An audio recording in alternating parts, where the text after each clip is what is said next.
Muy buenas tardes. Me toca a mí hablar primero en este distinguido panel. Es un honor compartir el día de hoy. Agradezco la invitación para poder intervenir en estas interesantes jornadas. Voy a tratar de ser breve, teniendo en cuenta lo avanzado de las jornadas y la importancia de los expositores que me seguirán. Quiero destacar la importancia en este año de la discusión sobre estas reglas Mandela, y mi intención era referirme a un aspecto que fue el que motivó mi invitación, y era la referencia o la vinculación de estas reglas con la cuestión de la corrupción. Concretamente, en qué medida estas reglas tienen conexión con la necesidad de prevenir el fenómeno de la corrupción, y en qué medida el fenómeno de la corrupción repercute en el tratamiento carcelario y en el funcionamiento del sistema carcelario. En primer lugar, lo que quería mencionar es que se sabe que el fenómeno de la corrupción afecta de manera desigual a las personas, y claramente afecta de manera más negativa a aquellos que están en una situación de debilidad. Y bueno, en el caso de aquellos que están privados de la libertad, este impacto negativo es particularmente mayor. Una de las consecuencias del fenómeno de la corrupción es además el impacto que genera el impacto discriminatorio que genera. En ese sentido, las reglas hacen referencia a la necesidad de que se apliquen de manera igualitaria y sin discriminación. Altos niveles de corrupción claramente impactan y generan un sesgo discriminatorio en la aplicación de las reglas, y claramente esos altos niveles de corrupción impiden e implican que esa aplicación de las reglas tiende a ser desigual, tiende a tener un sesgo discriminatorio, todo lo contrario a lo que promueven estas reglas. Este fenómeno de la corrupción claramente se da cotidianamente, surge lamentablemente como una realidad en nuestro país. Informes de organizaciones de derechos humanos muestran una amplia gama de conductas que implican hechos de corrupción en el ámbito del sistema carcelario, desde cuestiones más obvias, como las que tienen que ver con las cuestiones relativas a la provisión de determinados bienes y servicios que se consumen en el ámbito carcelario, hasta otras cuestiones más graves que han surgido y que han sido conocidas públicamente, y que también surgen de los informes de estas entidades, entre ellas, por ejemplo, el informe de la Comisión Provincial de la Memoria, en donde claramente se hace referencia a conductas extorsivas por parte de agentes penitenciarios, la venta de sustancias tóxicas en el ámbito carcelario, la promoción de conductas delictivas por parte de los responsables del sistema penitenciario, una amplia gama de conductas que reflejan niveles de corrupción que afectan claramente la vigencia de estas reglas de la que nos habla, que seguramente se discutieron hoy a lo largo de las jornadas. Quiero mencionar algunas cuestiones que me parecen importantes y que deberían ser objeto de atención, teniendo en cuenta la particularidad de este año, lo que tiene que ver con la discusión de las reglas Mandela, y por supuesto también la labor del gobierno, del Ministerio de Justicia, la labor pendiente en lo que tiene que ver con las modificaciones de estas reglas, o la modificación del funcionamiento del sistema para adecuarlo a estas reglas que en realidad, como aquí se dijo, son un piso, es decir, son una meta que debe guiarnos y que no agota las necesidades de reformas o de modificaciones o de políticas públicas que deben encararse para acercarnos a cumplir con ese piso mínimo de vigencia de derechos humanos en el ámbito carcelario. Una de las cuestiones que se menciona como un dato relevante o como una exposición relevante es lo que tiene que ver con las investigaciones que tienen que llevarse a cabo ante determinadas conductas que se den en el ámbito carcelario. Investigaciones que tienen que ser conducidas de manera imparcial, eficaz, y además a un ritmo que sea rápido, a una velocidad que normalmente no es la que guía ni los procedimientos judiciales ni los procedimientos administrativos en nuestro país. En ese sentido, una de las cuestiones que se agudiza en el ámbito carcelario, por supuesto, los fenómenos de corrupción se dan en un ámbito de ocultamiento, con lo cual es muy difícil la detección.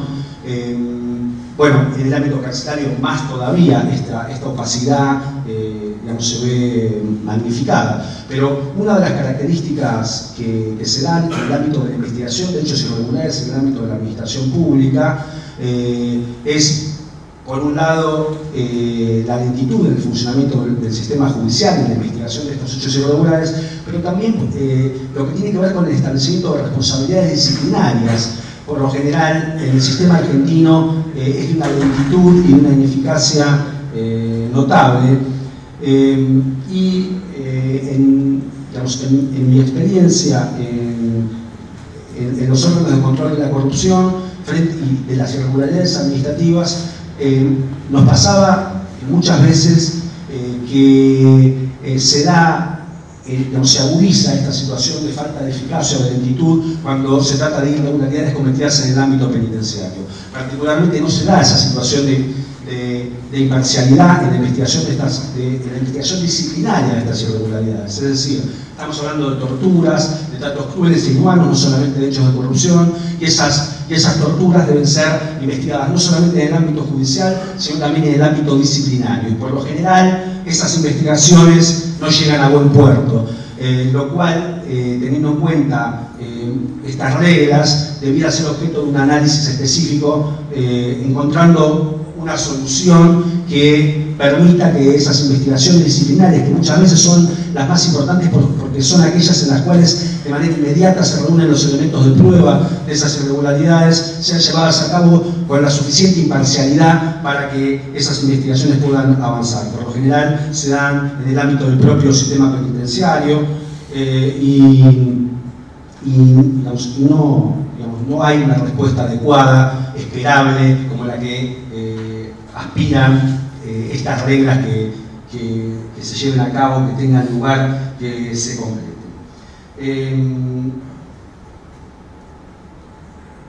Este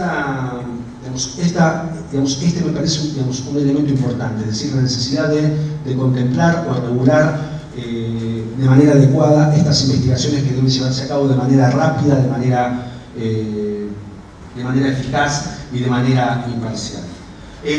Si hablamos de reglas, del vínculo entre estas reglas y lo que tiene que ver con la corrupción, las reglas Mandela también hacen referencia a otras cuestiones que están vinculadas, que por supuesto están pensadas no necesariamente para abordar el fenómeno de la corrupción, pero que también han generado una experiencia extendida y una biografía amplia en el ámbito de la lucha contra la corrupción y que se dan y que coinciden en lo que tiene que ver con otros objetivos a los que aspiran estas reglas. Por ejemplo, lo que tiene que ver con la selección del personal penitenciario, la necesidad de que esa selección se realice de manera objetiva, que tome en cuenta las cualidades y las calificaciones de estas personas y además las condiciones en las cuales se brinda o se presta su trabajo. Es decir, la necesidad de que, por ejemplo, las condiciones sean adecuadas y la remuneración sea adecuada e idónea y acorde al contexto y a las características de la tarea que se desarrolla. Otro dato importante que surge, otra recomendación importante, otra regla importante es la que tiene que ver con las inspecciones. Las inspecciones que tienen que ver con el control y que por lo general es otro de los aspectos en donde nuestro país tiene debilidades, y en este sentido es muy importante avanzar tanto en lo que tiene que ver con las inspecciones internas como en lo que tiene que ver con las inspecciones externas. Y en este sentido, creo que esta oportunidad es propicia para insistir con la necesidad de que la Argentina constituya el mecanismo antitortura, que hace años ya aprobamos cuando me tocó integrar el Congreso de la Nación y que lamentablemente nunca se constituyó. Creo que este es un punto esencial y sería un gran paso adelante si hablamos de avanzar en acceder a ese piso de determinadas reglas que la Argentina de manera inmediata regularice esta cuestión y constituya el mecanismo antitortura. Quiero terminar felicitando a quienes se han preocupado por establecer, generar este espacio, este debate y por poner estas cuestiones en la agenda pública, cuestiones que son, muchas de las cuales en la Argentina están pendientes y que merecen mayor atención en las políticas públicas. Muchas gracias y buenas tardes. Para mí siempre es muy honroso hablar en la Facultad de Derecho de la Universidad de Buenos Aires. En el nombre de las Naciones Unidas y en el del Instituto Latinoamericano de Naciones Unidas para la Prevención del Delito y Tratamiento al Delincuente, agradecemos también al Ministerio de Justicia y a la Facultad de Derecho de la Universidad de Buenos Aires por haber organizado esta actividad sobre la nueva versión de las reglas mínimas de las Naciones Unidas para el tratamiento de los reclusos o reglas de Mandela. Aunque las reglas mínimas originales, sancionadas por Naciones Unidas hace 61 años, más de medio siglo, conservan aún notable vigencia, esta versión, actualizada en su vocabulario e incorporando los últimos avances en materia penitenciaria, es muy importante y útil. Sin embargo, debemos decir que son adelantos que lamentablemente en gran medida son eminentemente doctrinarios y se manifiestan en la literatura penal y criminológica, pero que en la realidad material son pocos los países que la aplican a cabalidad. En efecto, las cárceles en nuestra región de América Latina y el Caribe, como también en la mayoría de los países de medianos y bajos ingresos de las otras regiones del mundo, presentan una realidad penitenciaria muy grave y son un antro de violaciones a los derechos fundamentales de las personas alojadas en ellas. Quienes me precedieron en el uso de la palabra desarrollaron exhaustivamente los contenidos de los diversos capítulos de las reglas y sería redundante que yo reiterara o pretendiera sintetizar lo que ellos ya desarrollaron con excelencia. Igual que don Manuel Garrido, voy a utilizar entonces mis minutos para referirme al tema que se me había solicitado tratar en el programa preliminar de este encuentro, que era las reglas de Mandela, la corrupción y la transparencia en el ámbito penitenciario. Las reglas de Mandela no se refieren específicamente al tema de la corrupción y tampoco se refieren específicamente al tema de la transparencia, aunque ésta se puede deducir de algunas de las reglas y de la necesidad de una gestión integral de los sistemas penitenciarios a la luz de las reglas, como lo indicaron acertadamente los organizadores del seminario en su primera versión del programa. El sistema penitenciario es la institución total por excelencia. Hay otras instituciones totales, pero la cárcel es sin duda la más total de las instituciones. Y por su naturaleza en las instituciones totales o cerradas pueden ocurrir y ocurren cosas horribles, entre otras actos de corrupción. Corrupción es un vocablo genérico que se refiere a muchas conductas diversas, aunque de similar naturaleza, que en el caso del sistema penitenciario van desde abrirle la puerta a un preso para que salga a robar de noche para un funcionario, pasando por el negocio del alquiler o venta de celdas u otros espacios al interior de la prisión, la venta de un dictamen favorable de una comisión de calificaciones necesario para un cambio de régimen en el sistema, hasta la coima para adjudicar el diseño, construcción y gestión de una cárcel privada. La realidad de estas actividades de corrupción en todos los países es muy similar. La principal vacuna para evitar o reducir el número de hechos de corrupción de tan diversa naturaleza es la transparencia, como acertadamente lo sugería el título que los organizadores pusieron al panel en el programa original. En nuestros frecuentes recorridos por las cárceles de la región y también de otras regiones del mundo, pudimos verificar esta verdad de perogrullo de que en los sistemas penitenciarios en los que hay más transparencia, hay también menos violencia, menos hechos de corrupción y menos hechos indeseables en general.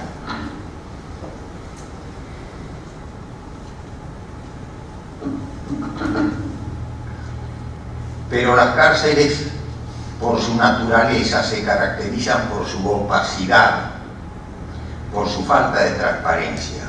¿Cómo lograr entonces transparencia en las cárceles? En República Dominicana se ha venido haciendo una revolución penitenciaria en el mejor sentido de la palabra desde hace ya 12 años, con gran participación de la comunidad en la gestión de las prisiones, con gran transparencia y sin corrupción. El nuevo modelo de gestión penitenciaria de República Dominicana cumple a cabalidad con las reglas de Mandela, y el Ilanu tuvo la suerte de participar y cooperar en la construcción de dicho modelo desde su origen hasta la actualidad. Una institución que ha sido muy importante para promover no solo la transparencia, sino también un sistema penitenciario sin violencia y en general promover la dignidad de las personas presas y de los funcionarios y funcionarias, ha sido el establecimiento de patronatos que cooperan con las autoridades del sistema. En República Dominicana existe un patronato general del sistema penitenciario y un patronato específico para cada una de las 21 prisiones del nuevo modelo de gestión penitenciaria. Quedan aún otras prisiones en el terreno del antiguo sistema, porque el cambio se ha ido haciendo paulatinamente. Los patronatos están integrados por 10 o 12 personas relevantes de la sociedad dominicana y de cada una de las comunidades del país en las que existen unidades penitenciarias. El patronato general del sistema está integrado, entre otras cosas, por el cardenal de la Iglesia Católica, por el presidente del organismo que nuclea las organizaciones de derechos humanos del país, por el propietario de la Coca-Cola de República Dominicana y por el empresario propietario de los principales medios audiovisuales de comunicación, de televisión y radios. Esto último es muy importante porque de esta manera los medios de comunicación no solo aparecen en los medios de comunicación las malas noticias, sino también las buenas, lo que es útil políticamente para poder continuar avanzando en la reforma. Los miembros de los respectivos patronatos tienen total acceso a las instituciones, a las instalaciones penitenciarias, se reúnen en la prisión que les corresponde y colaboran activa y permanentemente para asegurar su transparencia, su adecuado funcionamiento y mantenimiento. La excelencia del funcionamiento del sistema penitenciario hizo que Naciones Unidas destacara allí su centro de excelencia penitenciaria con una Academia Internacional Penitenciaria. Otra modalidad que introdujo el sistema penitenciario específicamente para evitar la corrupción fue la no utilización de dinero al interior de las prisiones. Los presos pueden adquirir en el comisariato algunas cosas que deseen, si bien el sistema penitenciario les provee de todo lo necesario, y lo que circula son vales del sistema, y cada preso tiene solamente determinado número, determinado monto que puede, con el que para esta cosa necesita, o si desea, porque repito, nada necesitan. El sistema les provee todo a un costo muy eficiente. Todas las transacciones se hacen exclusivamente con los vales que existen para tal fin, y se evita así posibles extorsiones con dinero que de otro modo ocurren al interior de los presidios. En la brevedad de estas palabras quisiera referirme a un tema importante en la actualidad para los sistemas penitenciarios, que tiene relación con el tema que venimos hablando, el tema de la privatización penitenciaria, tema que Lilanud ha estudiado en los países de América Latina en los que se introdujeron prisiones privadas, y también se ha informado del estado de la cuestión en las otras regiones del mundo.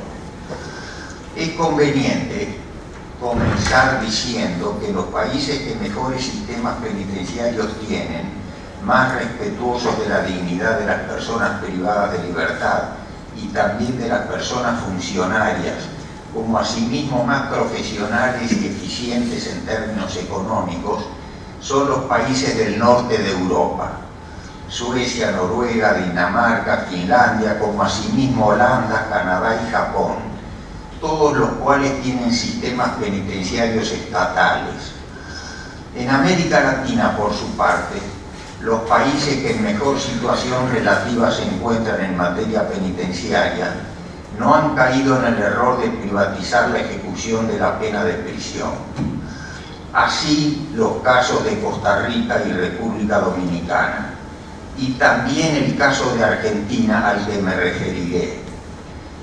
La empresa privada ha venido participando en actos comerciales con los sistemas penitenciarios desde los orígenes de la pena de prisión. La controversia en este momento consiste en que algunas empresas transnacionales han descubierto la posibilidad de otros negocios lucrativos, realizando actividades comerciales de otra naturaleza que las que han existido hasta el momento. Actividades que implican sustituir en todo o en parte al Estado en su función de ejecutar la pena de prisión. Función que es propia del Estado y que no debe ser objeto de actividades comerciales que por su naturaleza persiguen lucro. Cabe recordar que la ejecución de la pena es una parte esencial y culminante de la función estatal de administrar justicia.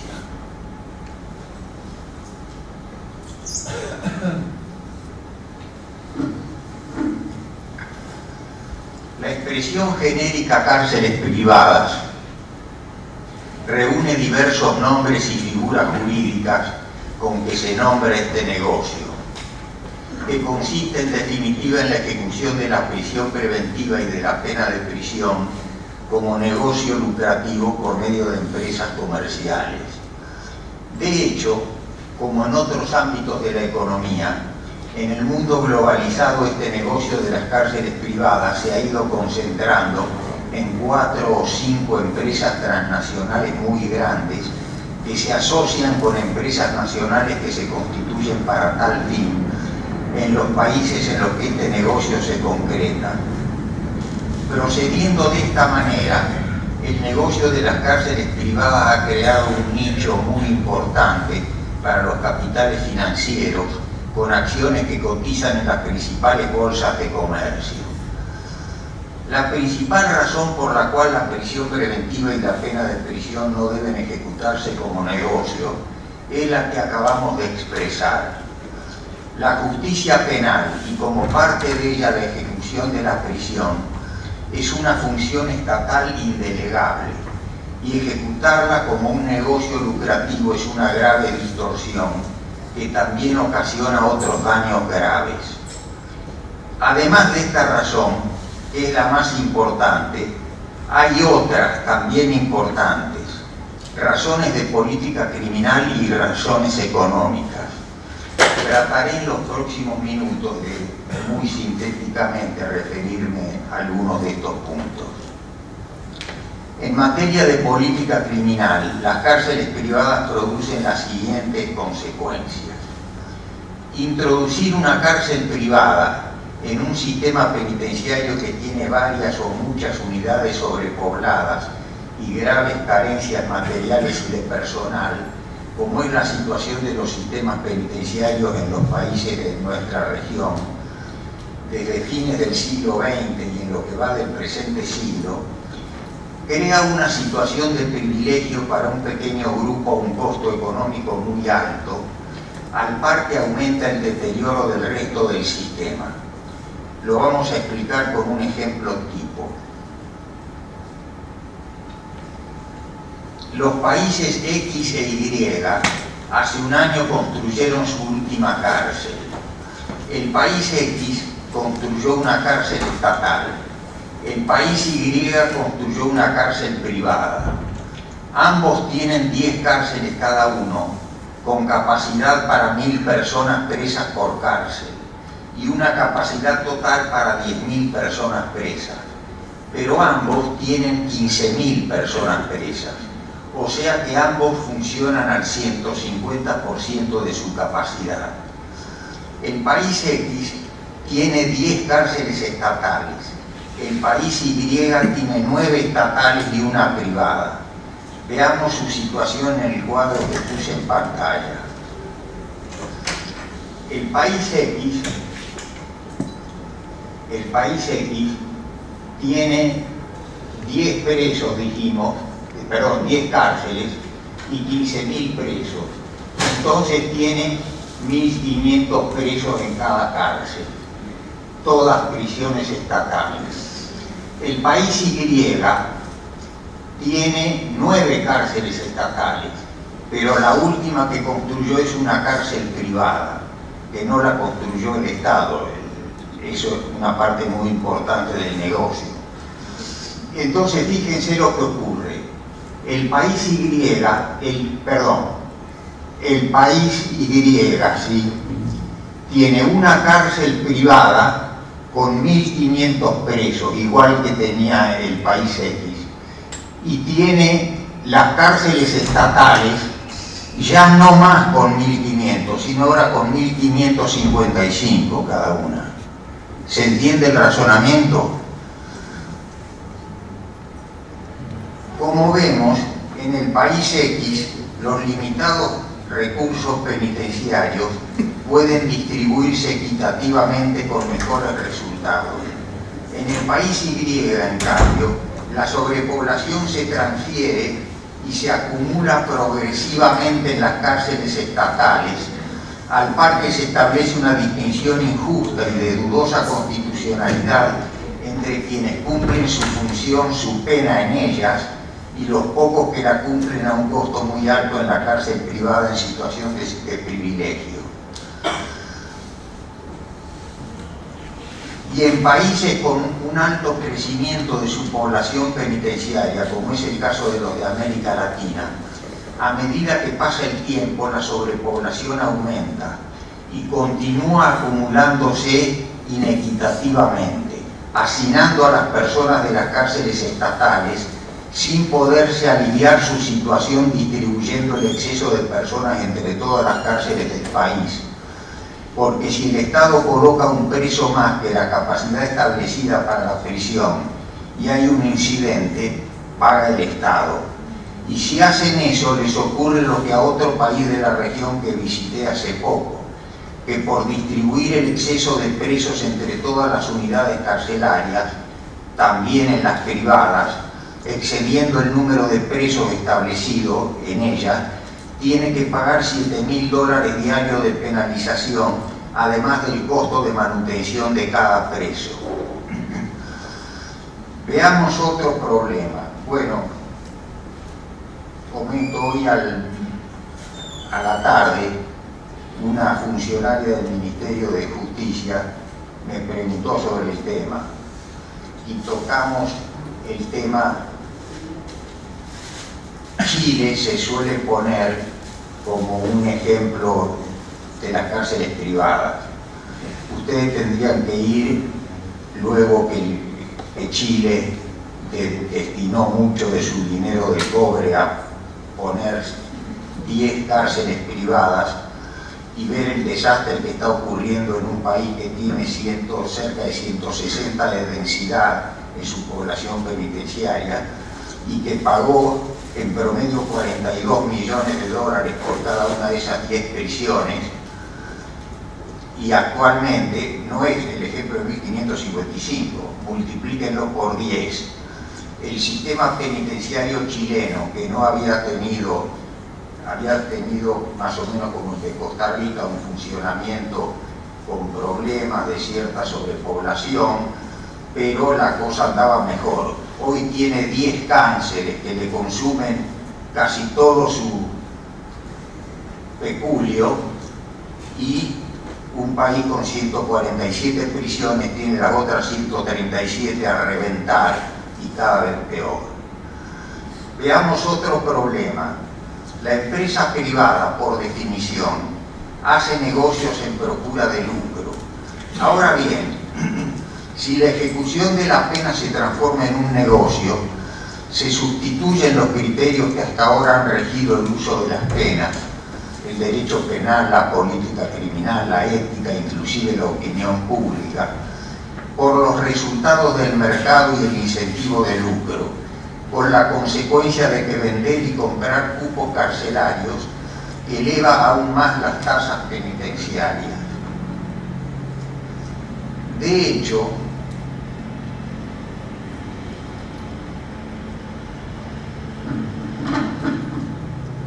los países que tienen más tiempo en el negocio de la privatización de las prisiones y más prisiones privadas tienen también comparativamente las tasas más altas de presos. Estados Unidos, que tiene aproximadamente el 12% de su población penitenciaria en cárceles privadas, tiene las tasas de presos más altas del mundo, más altas que la Federación Rusa y que China. Escocia, Inglaterra y Gales tienen las más altas dentro de su grupo de países de Europa Occidental. Por contraste, la República de Irlanda, que posee un buen sistema estatal, tiene tasas penitenciarias que son la mitad de la de sus países vecinos. Similar es el caso de Canadá confrontado con Estados Unidos de América, países fronterizos. La tasa de Canadá, que posee uno de los sistemas penitenciarios estatales mejores y más eficientes del mundo, es un séptimo de la de Estados Unidos, que posee numerosas cárceles privadas. En Canadá, el gobierno del estado de Ontario contrató una cárcel privada, haciendo el experimento, que entró a funcionar en el 2001. El mal resultado de la experiencia hizo que en el 2006 el gobierno tomara a su cargo la prisión y no renovara el contrato. Los extremos a los que se puede llegar cuando la ejecución de la pena se transforma en un negocio comercial son monstruosos. Uno de los casos más aberrantes fue el de los jueces Mark Chiavarella y Michael Conahan, que fueron acusados por el Ministerio Público en Pensilvania, Estados Unidos, por encarcelar cerca de 2.000 niños y niñas a cambio de $2.600.000 en coimas, recibidas de compañías pertenecientes al Mid-Atlantic Youth Services Corporation para ayudarlos a llenar sus cárceles privadas. Chiavarella y Conahan enviaban menores de edad a la cárcel por conductas tan triviales que algunas ni siquiera eran delito. Los jueces corruptos recibieron dinero no solo para aumentar el número de chicas y chicos condenados, sino también para cerrar otra prisión del sector público que competía con la de ellos. Con fundamento en lo que hasta aquí hemos venido diciendo, sugeriría que se haga una reforma a la Ley 24660 de ejecución de la pena privativa de la libertad, promulgada en julio del 96 en el gobierno del doctor Carlos Menem, para eliminar los artículos 199 sobre privatización parcial de servicios y 207 sobre personal de servicios privatizados. Terminaré mis palabras refiriéndome a algo que es positivo y elogiable en el caso de Argentina.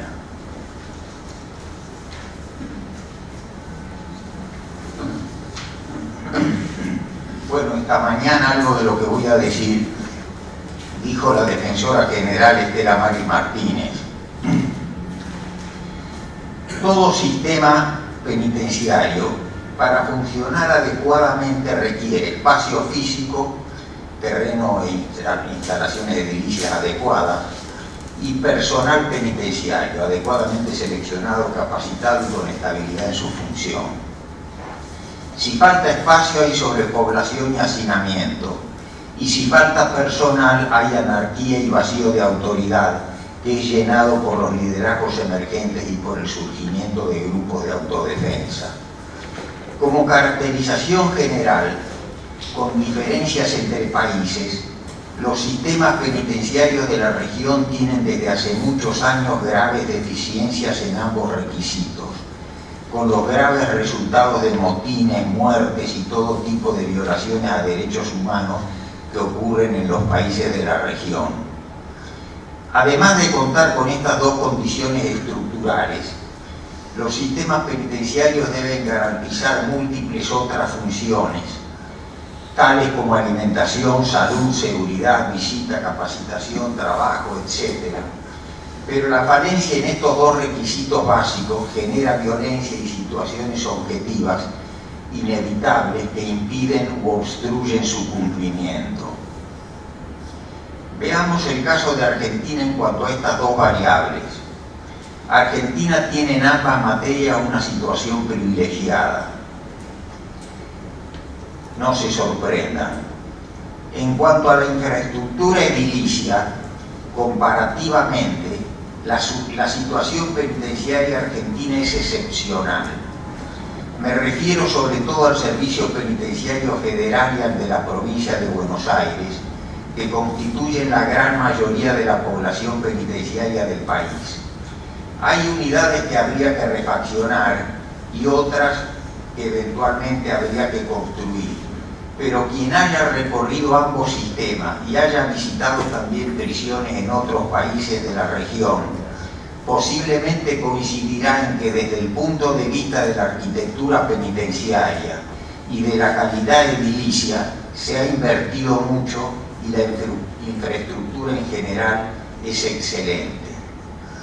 Una observación que se podría hacer respecto de la infraestructura edilicia es que en general se trata de prisiones de máxima y media seguridad que exceden el porcentaje de cupos para presos y presas que requerirían este tipo de alta contención y que en eventuales construcciones futuras posiblemente no sería necesario aumentar ese tipo de prisiones, sino construir alojamientos de mínima contención o de confianza, que además son menos caros, al contrario de lo que estas transnacionales penitenciarias recomiendan, que es las prisiones tipo Maximax de Estados Unidos, que no se necesitan. En esta materia tan importante, a lo largo de los años, el país ha invertido mucho y no se encuentra en la grave situación en que se encuentran la mayoría de los países hermanos de la región. La falta de infraestructura suficiente y adecuada genera sobrepoblación y sobrepoblación crítica, es decir, que donde debería haber 100 personas hay 120. Densidad establecida por el Consejo de Europa y que ILANUD utiliza también en sus trabajos en la región. La Corte Interamericana de Derechos Humanos, por su parte, considera que la sobrepoblación crítica es equiparable a la tortura y otros tratos crueles, inhumanos o degradantes. Veamos en el cuadro siguiente la situación de los países de América Latina en esta materia y en el caso de Argentina.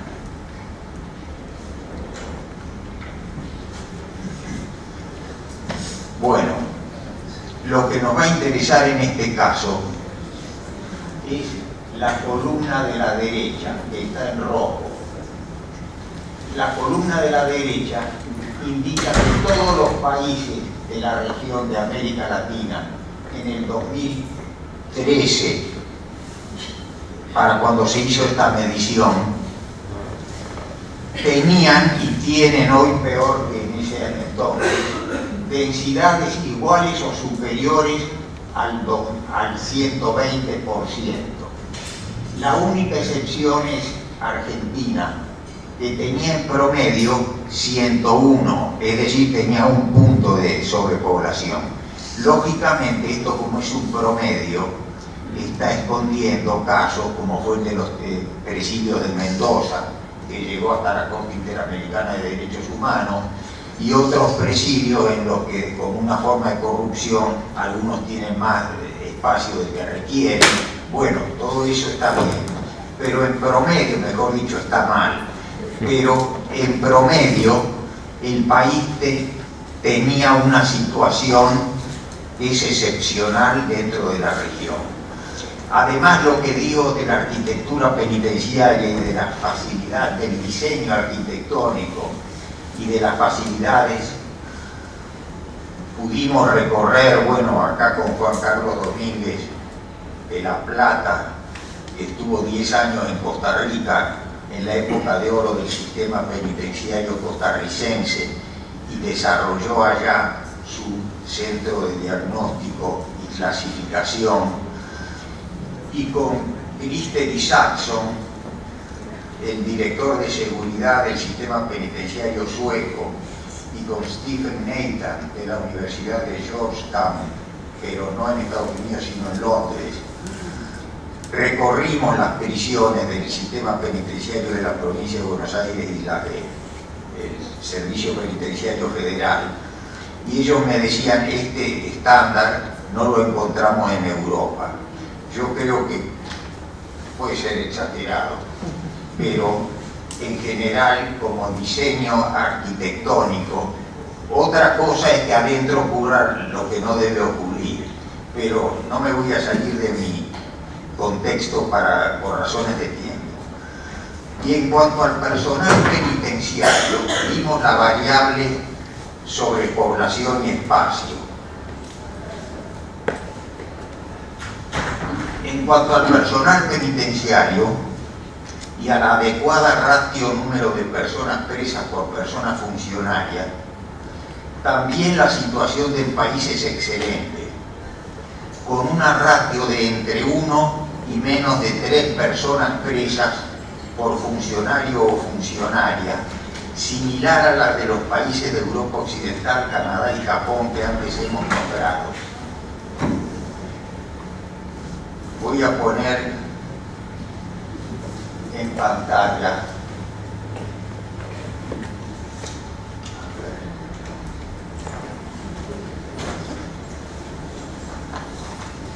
bueno,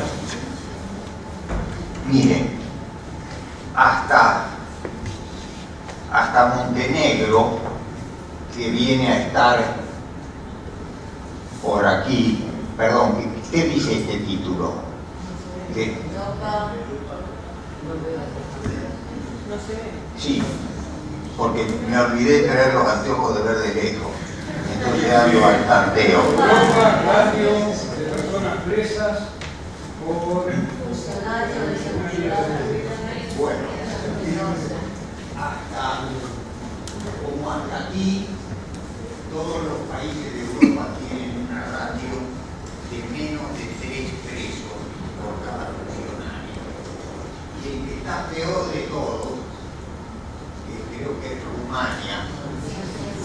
Rumanía, tiene 7.8. Luego le sigue como peor Polonia, que tiene 5,3.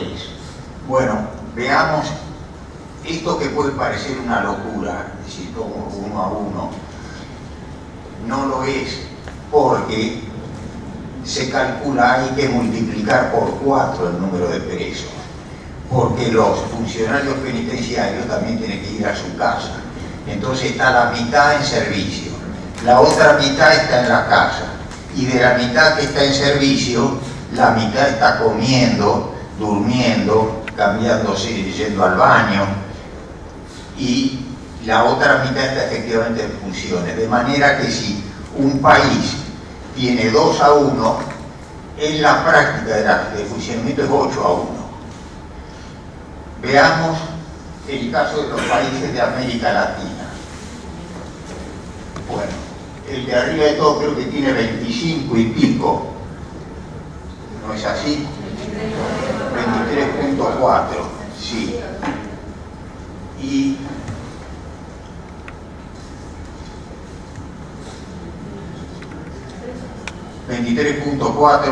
bueno, vamos bajando, pero el resto, supongamos para la mitad, un país que tenga 8,8, digamos 9-1, en rigor es 36-1, ¿se entiende?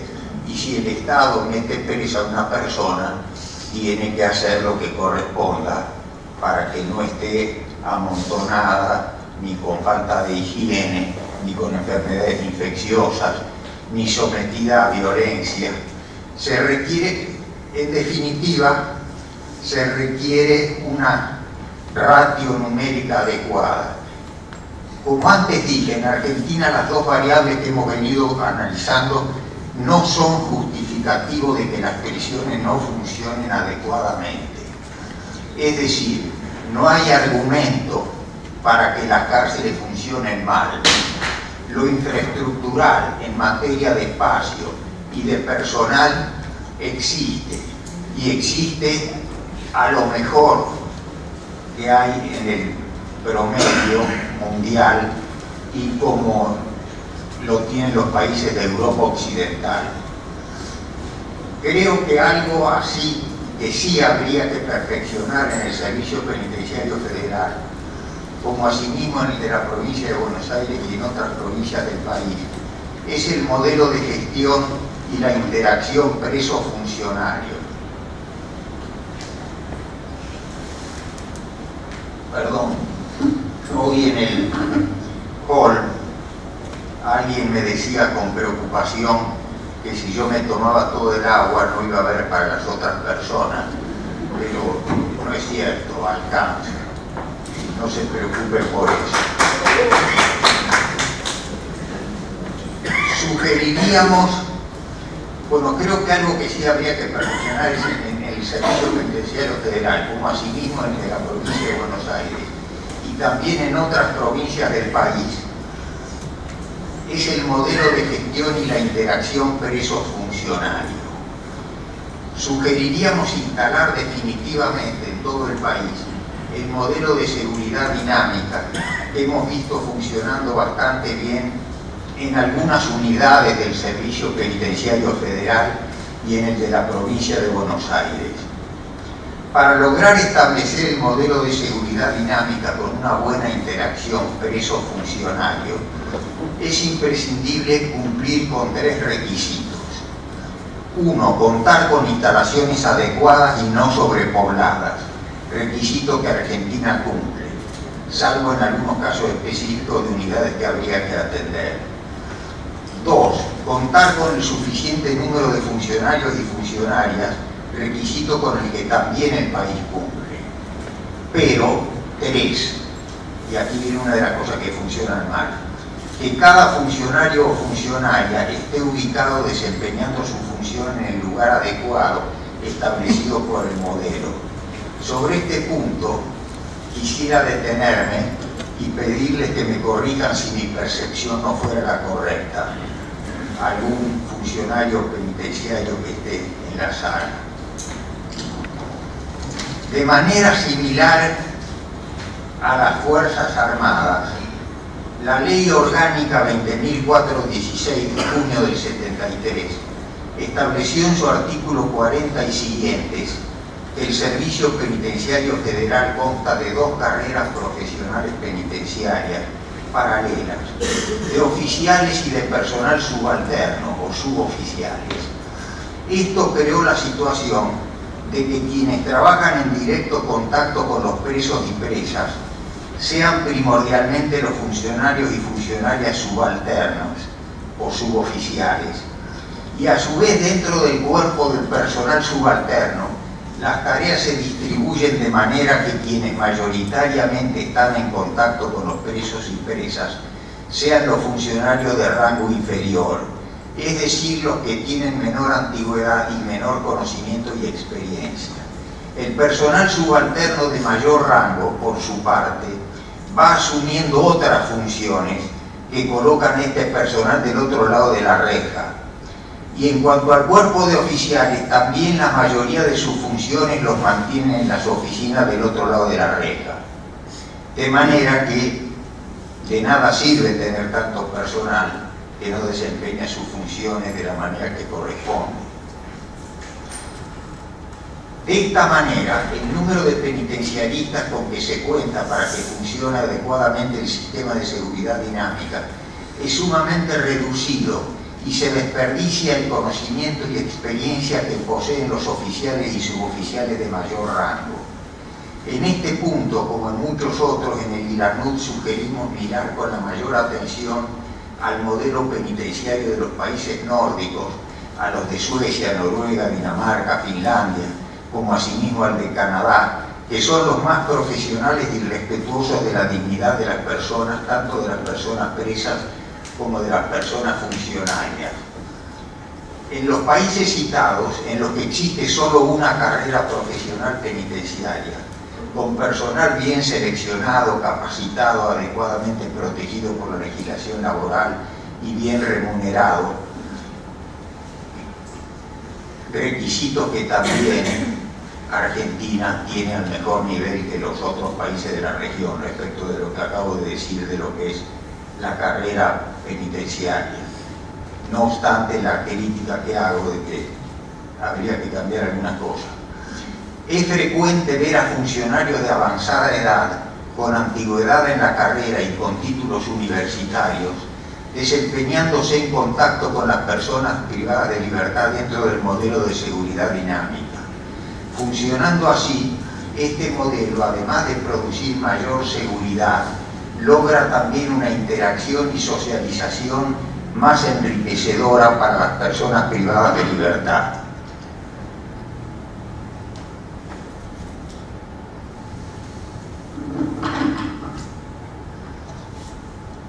Funcionando así, decía este modelo, las cosas van bien. Una sugerencia para una futura legislación sería pensar en unificar los cuadros de oficiales y personal subalterno o suboficiales en una sola carrera profesional. Esto podría hacerse de manera gradual, estableciendo la nueva carrera a la que ingresarían los nuevos cadetes. Respecto de los suboficiales que ya están en carrera, también podría pensarse en un programa de capacitación en servicio para quienes reunieran los requisitos para ser escalafonados en la nueva carrera profesional. En fin, como vemos, el sistema penitenciario del país, y me refiero a los dos que tienen el mayor número de unidades penitenciarias y de presos y presas, está en una situación que quisieran estar México, Guatemala, Honduras, Perú, Bolivia, todos los países de la región. Eso es algo que el país fue haciendo y que existe. También hay ratio personal, número de presos adecuada. Y también hay muchos funcionarios honestos. Y también hay algunos deshonestos, como pasa en todas las materias, en todos los países. Pero mi recomendación sería esa. Todo el personal de oficiales y suboficiales, casi la mayoría, no están en interacción con los presos en seguridad dinámica, sino que están los presos enjaulados y los funcionarios del otro lado. Así no funciona la seguridad dinámica. En República Dominicana hemos colaborado y vimos esto funcionando desde hace 12 años. Y era un país, República Dominicana, que yo jamás hubiera pensado que en ese país podríamos hacer el cambio que deseábamos hacer. República Dominicana es uno de los 19 países de la región que tiene tasas de homicidio de más de 20 por 100.000 habitantes. Un país de machismo cuyo principal ingreso Producto Interno Bruto es la prostitución que exportan a otros países. Bueno, en ese país normalmente las cárceles son un espejo de lo que es la sociedad. Ellos lo pudieron hacer y lo están haciendo de una manera fantástica, sin créditos de deuda externa, con el dinero de la Procuraduría General de la República, que tiene a su cargo las penitenciarías. En fin, se puede hacer y Argentina está en la mejor de las situaciones para hacerlo. Agradezco nuevamente en el nombre del ILANU y en el mío propio al Ministerio de Justicia por la invitación a participar en esta importante actividad. Y en todas las materias de competencia del ILANU, el ILANU tiene la mayor disposición para cooperar con el país en todo lo que esté a nuestro alcance. Muchas gracias por haberme escuchado. Muchas gracias, es un honor, una satisfacción estar en este panel con dos integrantes de FUSTI que han expuesto con gran propiedad buena parte de la problemática que aquí se discute, de manera que mi aporte en este caso va a ser bastante magro y mi exposición bastante sumaria, sobre todo en relación con la que acabamos de escuchar, que ha tenido un abordaje y un desarrollo muy científico. La mía va a ser más bien una mirada más impresionista, propia de la experiencia además recogida en un ámbito muy conflictivo desde el punto de vista penitenciario, como es el de la provincia de Buenos Aires, donde, como ustedes sabrán, desarrollé una gestión breve pero muy intensa, tratando de aportar desde la mirada judicial, de la mirada de un juez, a una realidad que desde el ámbito político suele tener soluciones o propuestas que no consultan la verdadera demanda del problema. Agradezco al Ministerio de Justicia, obviamente, por haberme invitado, y a la Facultad de Derecho de la Universidad de Buenos Aires, cuya directora de Relaciones Internacionales, Diana Español, conozco bien, dice de su calidad personal y profesional. La política penitenciaria, bueno, la penitencia o la sanción entendida como penitencia ya etimológicamente reconduce a un concepto que está más vinculado a la reconversión, o a la conversión que a la sanción, el castigo. Aunque sabemos también que desde siempre, y no necesariamente con una linealidad histórica, ha habido tres grandes discursos legitimantes. Voy a hacer aquí una reducción un poquito brutal que probablemente merezca la crítica de la profesora Lucila Barrandal, que me honra aquí con su presencia. Pero en la idea, digamos, desde el punto de vista penológico se reconocen tres modelos con sus respectivas lógicas y con sus respectivos modos de indexación en punto a la respuesta punitiva. El modelo clásico, el modelo disciplinario, disciplinarista, y el modelo que yo he llamado, que algunos autores llaman neoliberal. Primero, como ustedes saben, la pena reconduce al hecho, a la culpabilidad como medida el cognificio de la sanción, la pena como castigo, desinteresándose del sujeto, el principio destinatario de la pena. El sistema disciplinario, con elementos correccionalistas que de algún modo nos rige, apunta más a la personalidad del autor, a una sanción normalizadora por vía del disciplinamiento sin eludir los elementos correccionales. Y hay esta otra lógica más moderna que se ha dado a llamar lógica de management criminal o lógica de riesgo criminógeno, donde el sujeto se vuelve más bien un cliente del sistema y donde hay una especie de devaluación ética, una sustitución del mensaje simbólico de la pena y a una consideración del preso como un cliente de un servicio que presta el Estado.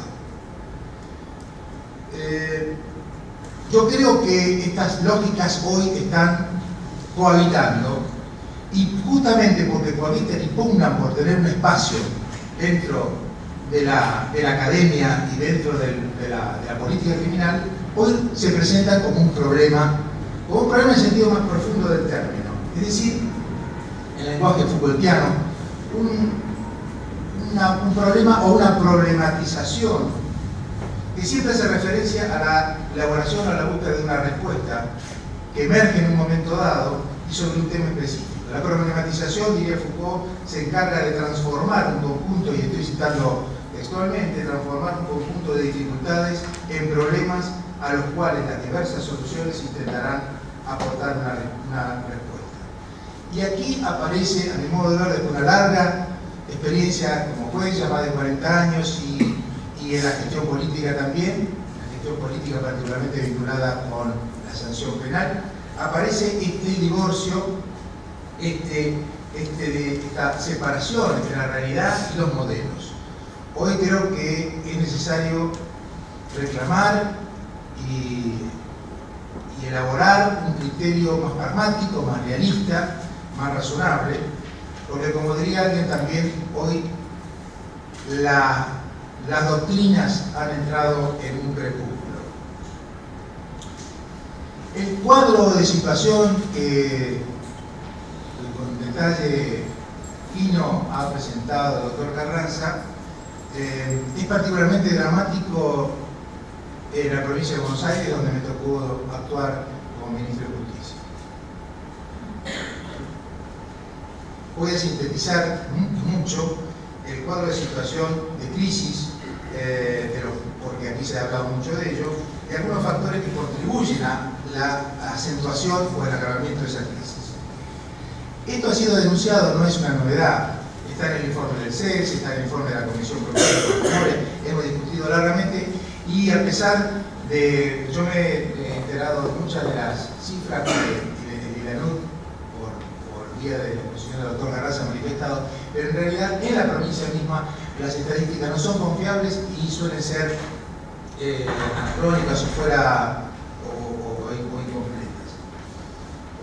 Nadie duda de que más de casi el 70% de la población penitenciaria está alojada en los 55 establecimientos penales de la provincia de Buenos Aires, casi la mitad de los cuales construidos en décadas anteriores a 1970, con excepción de algunas como la de General Alvear, la unidad 30, y que responden a un modelo securitarista, panóptico, etcétera, clásico.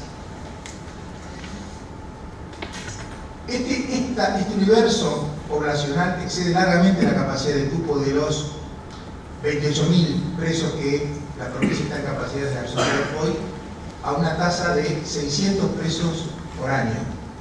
La realidad es que la tasa de ingreso de detenidos al sistema penal es del orden de los 2.000 o 2.200. Es que hay una lógica exponencial negativa que no se cubriría en años de construcciones de cárceles. 207 cada 100.000 habitantes es la tasa de visualización de la provincia de Buenos Aires. Es decir, 65 más que la media nacional de promedio entre nación y provincia.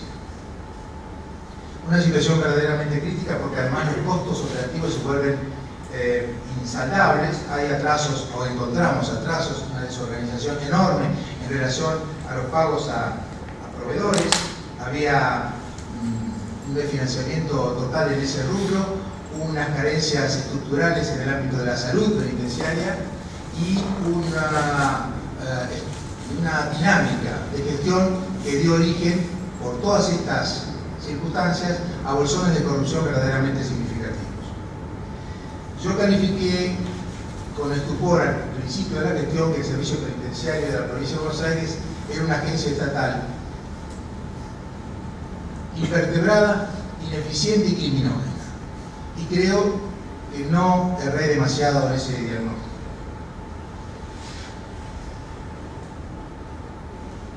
Las inadecuadas condiciones de detención las pude constatar personalmente en la mayoría de las unidades, y no hago aquí ningún análisis comparativo como el que ha hecho el doctor Carranza, porque seguramente en otros ámbitos estaremos en relación a ellos en mejores condiciones. Pero la verdad es que hay un índice no necesariamente confiable, pero que marca en línea de tendencia un aumento de la criminogénesis intrapenitenciaria y alguna manifestación de criminalidad organizada desde la propia cárcel. El servicio penitenciario de la provincia de Buenos Aires siempre ha sido, por lo menos en las últimas décadas, piensen que el decreto de organización administrativo, disciplinario, estructural, etcétera, del SPB es del año 80. Es un decreto del año 1980 y nunca tuvo una modificación. La primera modificación que se introdujo fue cuando se percutió el debate a partir de la triple fuga y de esa manera, siendo un hecho lamentable, posibilitó correr el velo de esta realidad y actuar en consecuencia. Y así aparecieron las primeras reformas que introdujimos y que ya tienen en algunos casos estado parlamentario en la legislatura de la provincia. Por ejemplo, lo relativo al control civil, la participación civil, el control de las designaciones y ascensos, de todo el andamiaje administrativo y sobre todo de ciertos mecanismos de control como el asuntos internos y la inteligencia penitenciaria. No solo, y en eso coincido totalmente con la exposición del doctor Carranza, hay una necesidad imperativa de jerarquizar al personal penitenciario dotándolo en primer lugar de una formación adecuada. Hoy la formación es la misma para un escalafón dividido entre suboficiales y oficiales para seguridad, tratamiento y administración. Una gestión moderna, una gestión profesional que no se limite solo a formar custodios de personas detenidas, sino garante del proceso de transformación de un sujeto privado de libertad, requiere mucho más que la instrucción militarizada, endogámica, opaca que hoy tiene el servicio penitenciario. Es cierto que hay factores, es un cuadro de situación crítico, que no pretende ser dramático, pero sí, al menos por mi parte, empíricamente verificable. Lo que sí digo es que hay factores que han contribuido y que contribuyen a agravar esa situación y que son de algún modo una reflexión o que son permiten un cotejo especular con lo que marcan las reglas de Mandela. Las reglas de Mandela pone énfasis en algo que en la provincia de Buenos Aires, y hablo específicamente de este distrito porque fue en el que conozco y en el que actué en los últimos 7 meses, en los primeros 7 meses del año.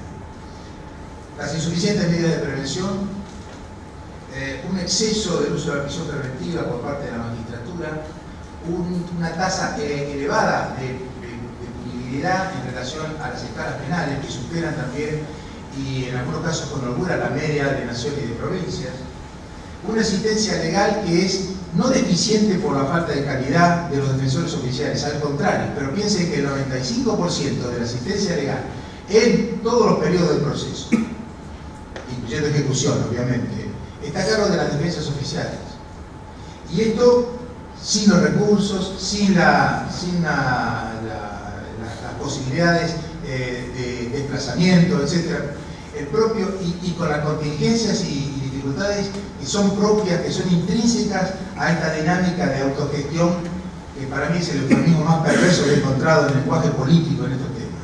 Autogestión significa dejar a las peores fuerzas de un mercado que, como señalaban mis predecesores, es opaco, es difícil y es inabordable muchas veces. Entonces, los defensores tienen que esperar a que, y los tribunales también, que se desplacen los detenidos en vehículos que forman parte de un parque automotor diezmado y que encontramos en el orden del 70%. El 70% no funcionaba o estaba fuera de servicio. Todo esto se trató de reconducir a partir de cierta ilustración y la problematización en el ámbito político de todas estas cuestiones. No voy a abundar porque ya se ha hecho mención de esto, pero las deficiencias legales en materia de alternativas a la prisión preventiva, las dificultades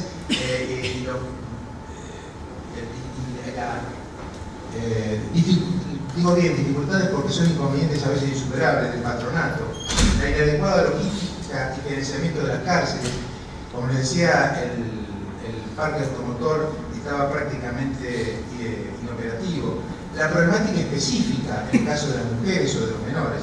En fin, todo aparece en una discusión donde la palabra clave o la palabra más usada era cuándo la pena es o no es efectiva. Y aquí quiero, en el ámbito de esa problematización, pensar que la efectividad tiene una reverbera con un significado distinto al que tiene la economía, porque efectividad y eficacia son nociones que reconducen a la discusión económica, no a la discusión en temas sociales o en temas penitenciarios.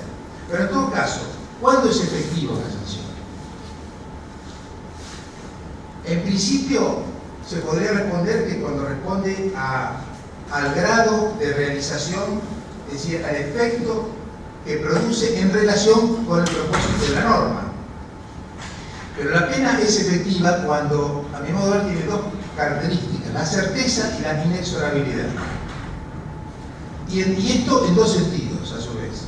Primero, una pena sería cierta e inexorable, y en este sentido efectiva, cuando es tenida en cuenta por los jueces, cuando los jueces arbitran razonablemente las alternativas del universo de sanciones penales.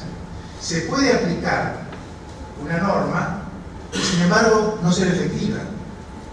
Yo tenía discusiones largas con los jueces de ejecución de la provincia, preguntándole por qué había pabellones enteros de las unidades 8 y 33, por ejemplo, en la provincia de Buenos Aires, cuya población eran mujeres de entre 18 y 30 años y que estaban casi en un 92-95% detenidas por infracción al artículo 5C de la ley de drogas, es decir, por la problemática de las mulas, que requeriría a su vez un replanteo del orden legal de fondo. Me parece intrínsecamente injusto que aquella persona que es arriesgada física en su integridad, en su libertad y en su vida por un sujeto que la manda a vender o a traficar droga tenga ambas situaciones, una en una clara mayor vulnerabilidad, la misma amenaza penal en abstracto. Pero también una sanción es efectiva cuando, aún aplicada y a pesar de todo, no produce el efecto deseado. Será efectiva, dirían los economistas, pero no es eficaz, porque se carece de los recursos o, como se señalaba recién, de la decisión político-judicial de hacerlas, de actualizarlas, de ponerlas en acto.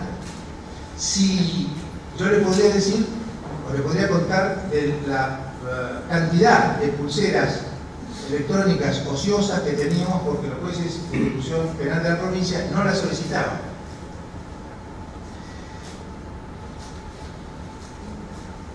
Las reglas de Mandela, o las reglas Mandela, en mi modo de ver, y después de lo que he escuchado aquí, confirmo, ratifico, que son un factor percutiente, un factor importantísimo de la discusión de un nuevo paradigma, en el sentido de traspasar ese marco de discusión o de debate desde un sistema que se ha mostrado perimido, se ha mostrado anacrónico, ineficaz, y que pone en cuestionamiento serio los mecanismos y las prácticas y dispositivos normalizadores, y vuelvo a utilizar aquí una categoría de Michel Foucault.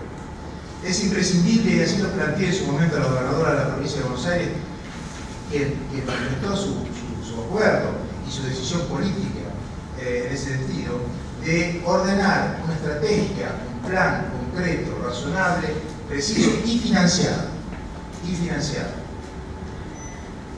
Crear alternativas a la pena de prisión y analizar la viabilidad incluso de un numerus clausus en la provincia de Buenos Aires, un límite más allá del cual sea imposible encarcelar fuera o en violación de los estándares internacionales. De manera que la cárcel, el Estado salga de esa lógica reactiva, delito, pena privativa de libertad, y que la cárcel sea una última ratio, la última razón y el recurso más excepcional y extraordinario. Mandela diría que si esperamos las condiciones ideales, estas nunca se van a dar. En gran medida, lo que suceda durante los próximos años en esta materia y la vigencia de estos principios y de las consignas operativas de de la normativa establecida en las reglas de Mandela serán también fundamentales para lograr un exitoso proceso de inclusión, particularmente en el periodo posterior a la liberación de los condenados. Si el gran Madiba estuviera aquí, seguramente nos alentaría a reconstruir y a refundar un sistema perimido y a dar el combate por la legalidad y por la humanización de las penas. Muchas gracias.